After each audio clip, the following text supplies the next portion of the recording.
Alright boys, and welcome back again to another video. I'm going to go over the latest update of the CM Capital indicator. This is going to be the last update I do in a while, as it's got a lot of features now. It has basically 10 indicators built into one. And yeah, we're on to version 3 now. So I'm not planning on updating it anytime soon, so this should be the last video that goes out because, yeah, like I said, I'm not going to be updating it again. It's literally got, like I said, 10 indicators built into one, and we don't need anything else, especially for my strategy. It's got more than what I even use for my strategy. So, yeah, there won't be nothing else added to it, but overall, it's going to be very beneficial for anybody that uses it.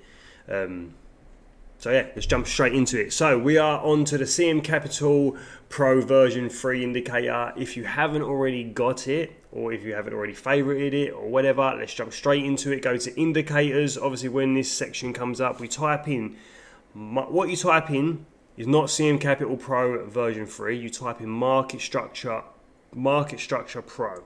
So if we go market structure pro, then you'll see it pop up. Obviously, if you've got it favorited, it's going to be at the top. But if you haven't got it yet, just get it from down here. Be somewhere along here. Just scroll through until you find it, and you'll see CM Capital Market Structure Pro, and it's got around about 152 users at the minute. Start that so it's in your favorites. Add it to your chart, and then it will pop up. So when you've got it popped up, you're going to see a bunch of display toggles at the top. So I've designed this indicator so it's very, very user friendly, right? So if you don't use specific features within the indicator, i.e. you don't use breaker structures, you don't care about highs and lows being plotted, you don't like fair value gaps, whatever, you can just turn things off. So you can turn anything on and off that you don't use. So this is a really good feature, one of the best features, obviously, because it just gives you that customizable feel to design the indicator as to how you want to actually use it. Don't be one of the people, like I've had to have a pop at a few of my students over the time where they've had literally every single thing turned on, i.e. the kill zones, for example. Some people don't use kill zones, right? Some of my students don't use kill zones, or they don't use what was it they was using? They was using something else. I can't remember, but what was it they don't use? The breaks of structures. One of the students was he's been in the markets for years, and he understands breaks of structures, and things like that. But he doesn't use kill zones either.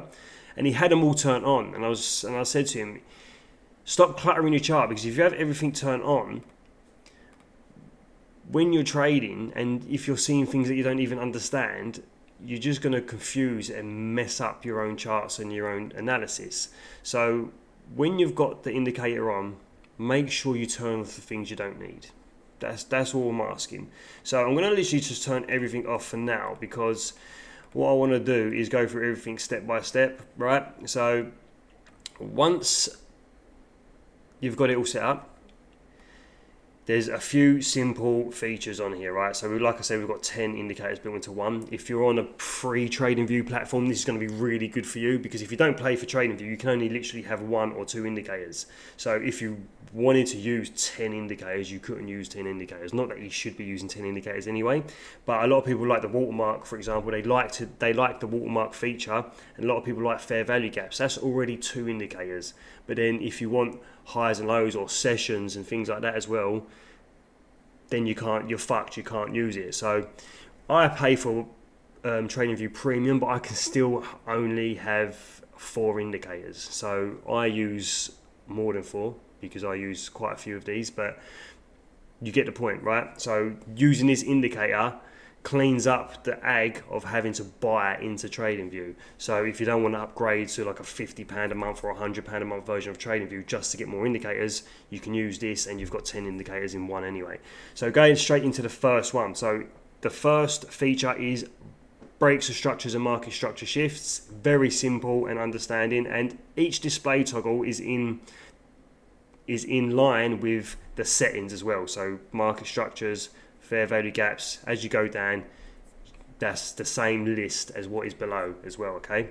So breaks of structures and market structure shifts, this is here, right? So you can see all the little lines that are plotted on the screen. These are due to the sensitivity. The reason why they're all like that and it looks a bit crazy is because that's due to sensitivity. So that is more for scalpers, right? Because the scalpers use a lot more tighter ranges and breaks of structures. And then we have 3 different levels set, so 3 different sensitivity. So if we go to low, you're going to see that the structures have now changed to much more extreme ranges. So this is very good for swing traders because it's going to get the major swings. It's just going to plot out the major swings. And as you can see here, high, low, breaks, breaks, breaks, breaks. Yeah, so you can see the breaks of structures here.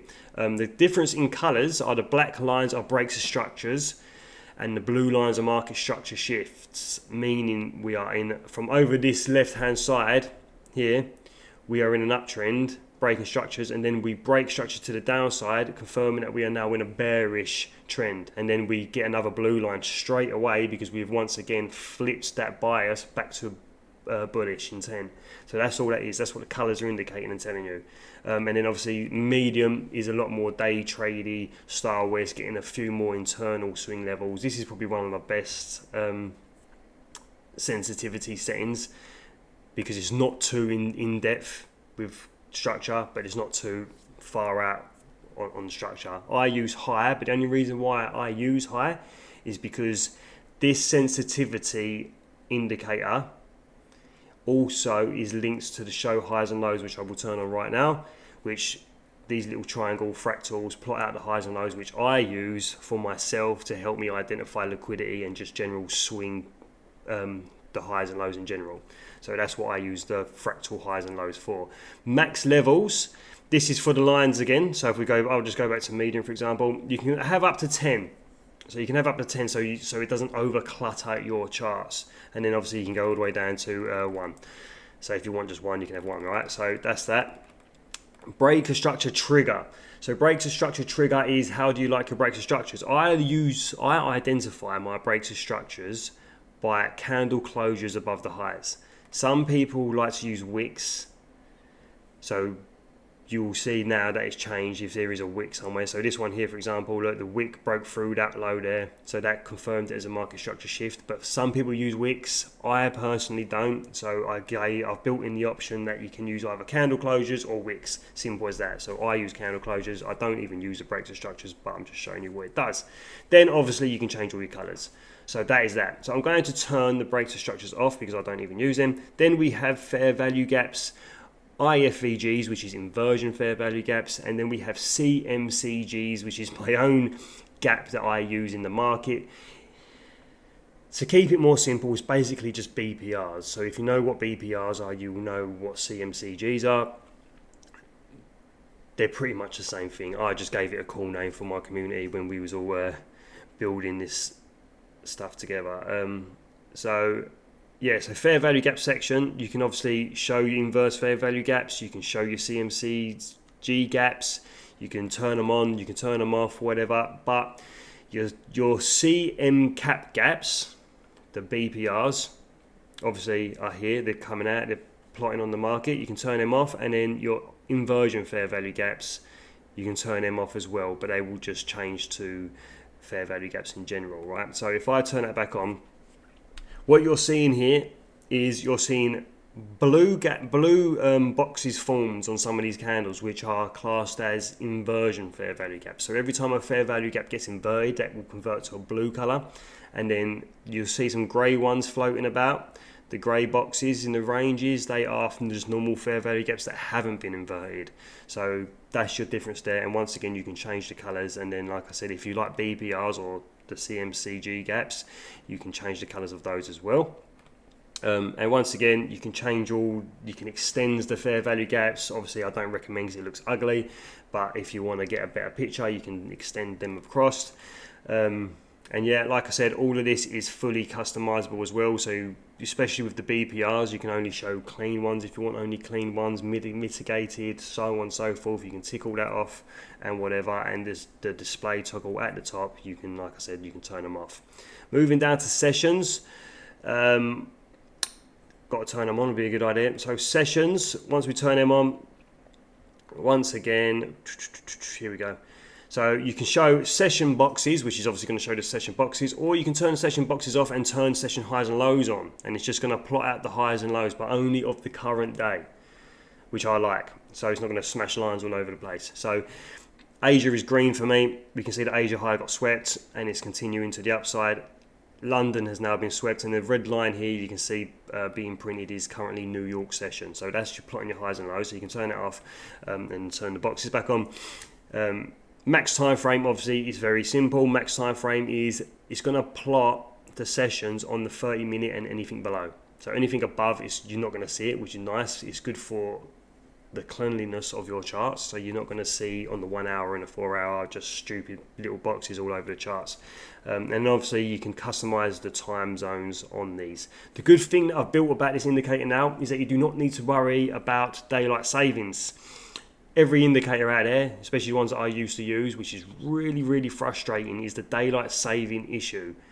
And I have coded it now where the New York session is coded to the New York time zone. So the daylight savings will automatically just auto adjust with no stress. So you set your New York time to the New York open, which is 8 o'clock. And then obviously I have my New York time close at 1 o'clock for New York time.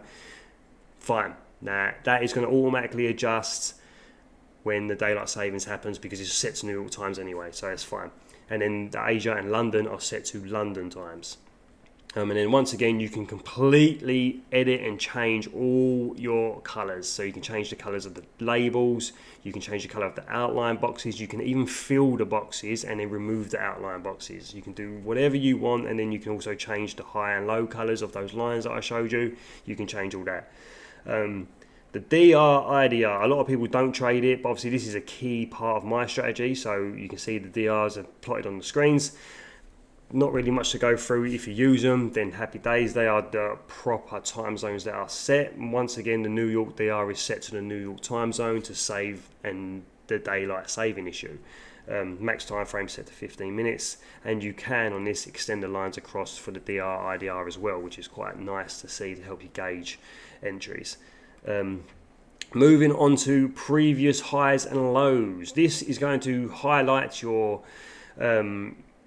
previous daily, previous weekly, and previous monthly highs and lows. Here it is. I only use the previous daily, but I have, like I said, I've coded the weekly and the monthly as well. I've got my daily set to red. That's why you can see the red here, red there. That's my previous daily high and low lines. You can fully edit those as well. Then the next one is show pre-market key levels. This one is another one that a lot of people are probably not going to use, but I do use it. This is just going to plot on the NASDAQ and the S&P 500, as well as the UK 100 and the German 40. So if you use any of these four, you probably know what the pre-market key levels are, right? So it's just going to plot. So we're on the S&P 500, for example, and this is going to look exactly the same on the NASDAQ. It's going to plot the New York midnight open, and then it's going to plot on the New York Stock Exchange open, which is the key time for the NASDAQ and the S&P 500. That's what it's going to plot on those. That's all it is. And then that secondary line is basically just a time zone block for me. So this area here, between the two lines, is I class it as a manipulation time zone. So that secondary line is basically when I would start looking for trades after that. But once again, fully customizable. You can even change the symbols on those, but you don't need to because it's pre-coded. And then once again, the max time frame is the same as any other thing. It's not going to show anything above that time zone. And then the show PM high and low levels. These are key highs and lows. So this is going to plot on the overall high and the overall low that is plotted before the New York Stock Exchange opens, which is key levels for the New York Stock Exchange guys to target. So normally when the pre-market opens, the stock exchange opens at this area here at the 2:30 UK time, you will get a spike, and normally sometimes it will either spike up, take out the pre-open high, and then you can normally target the pre-open low or something like that. It's just a key level. It's kind of like the Asia session strategy that everyone uses, where they take the Asia session high and then target the Asia session low. It's a bit like that. So that's that, and then once again you can fully customize everything in there. Then we have key session times. This is another thing that people probably don't use. I very rarely use it. I use it sometimes, but it just plots out, it just tags basically the candle for the specific times on the day. So this will do it on all charts. So the New York midnight open, it's going to plot out the candle there because it's a key level. Then the US data release at 8:30 is going to plot out that because that's a key level. And then the London kill zone close, it will plot out that candle as well and mark it out because that is also a strong reactive area. That's all they are. I don't really have that on, so I turn it off. Then kill zones are these are just the traditional ICT kill zones. So these are just coded in. Once again, it's a max time frame situation. These are all coded in as they were from the ICT courses. What it uses, kill zones. If you like to use times, you can also change your time. So if you set your own trading times, you can just use this as a trading time zone indicator. But that is there as well for people that like to trade ICT kill zones. And then finally, we have the watermark, which will pop up. Oh, fucking hell! Which will pop up at the top there, right? So we have the watermark that everybody loves to use. So you can completely change the top text. So these two up here, you can change them. Obviously, mine's our own CM Capital, so CM Capital, and then my name, Steve Cutmore, and then at the bottom you get the instrument that you are trading or asset you are trading, the time zone you are on, and the current date. Will automatically plot and change as time goes by. The top and the bottom, you can also change the sizes. So if you want it tiny and then a bit bigger at the bottom, you can edit all that and it will adjust over time and sort itself out. So yeah, you can do that. And then also you can change the colors as well. So that is it. CM Capital Pro version 3 is now finally arrived, and yeah, use it as you will. Like I said, well, I haven't actually said this, but it is free to use. I don't actually use kill zones, so it is free to use. So anybody who is actually watching this, like I said, just go into your indicators, favorite it, you can use it. It's fully customizable. So if you have black charts, you can customize it to your black charts and fully edit it so you can actually use it properly. Yeah, don't be stressed about ever being put behind a paywall or anything like that, because it's never going to be put behind a paywall like other traders do. It's free. I want to help people. This is a way to help. It's a fucking fantastic indicator. 152 people are already using it, and I don't promote it, so this is the only video that's going out. And the reason why this is going out is because it goes into my Discord anyway for people to watch, so they can actually learn how to use the indicator. But it's going to go out to YouTube for free anyway. So yeah, that is it. Anyway, guys, that is it. Thank you guys for watching, and I will see you in the next video. Bless.